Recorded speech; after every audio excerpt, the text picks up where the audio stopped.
اب انسان کے اندر یعنی ایک ہمارا جسم ہے، جسم کے اندر روح ہے، اور اس کے ساتھ ایک اور چیز ہے جسے کہا جاتا ہے نفس۔ کیا کہا جاتا ہے؟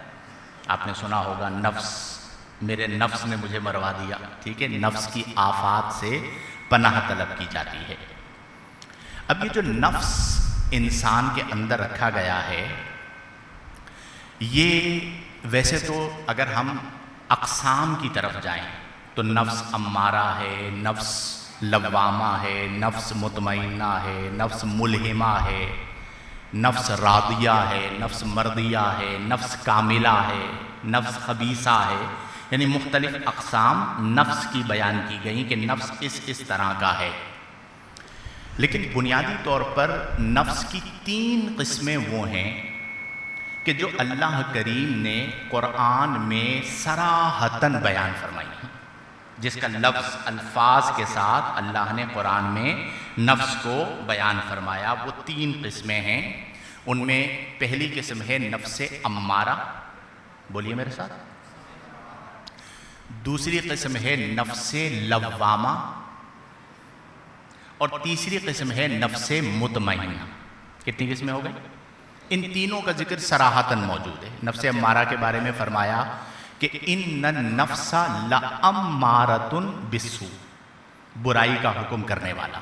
یہ نفس کی جبلت ہے، فطرت کہہ لیجئے کہ وہ عادتاً جبلتاً برائی کا حکم کرتا ہے۔ تو فرمایا ان النفس لامارۃ بالسوء، کہ بے شک نفس ضرور حکم کرنے والا ہے برائی کا۔ تو یہ نفس امارہ ہو گیا۔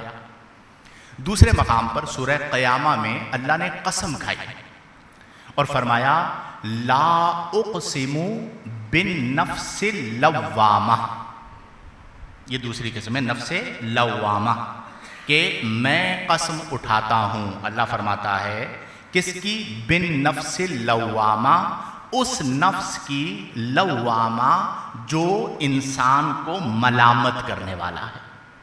یعنی غلطی ہو گئی اس پہ ملامت، نماز چھوٹ گئی اس پہ ملامت، بدنگاہی ہو گئی اس پہ ملامت، جھوٹ ہو گیا اس پر ملامت۔ یہ دوسری قسم ہے۔ اور تیسری قسم کے بارے میں اللہ کریم نے قرآن میں فرمایا کہ یا ایتھا النفس المطمئنہ، اے نفس مطمئنہ، ارجعی الی ربک راضیۃ مرضیہ، کہ اے نفس مطمئنہ تو اپنے رب کی طرف لوٹ جا اس حال میں کہ تو اپنے رب سے راضی ہے اور تیرا رب تجھ سے راضی ہے۔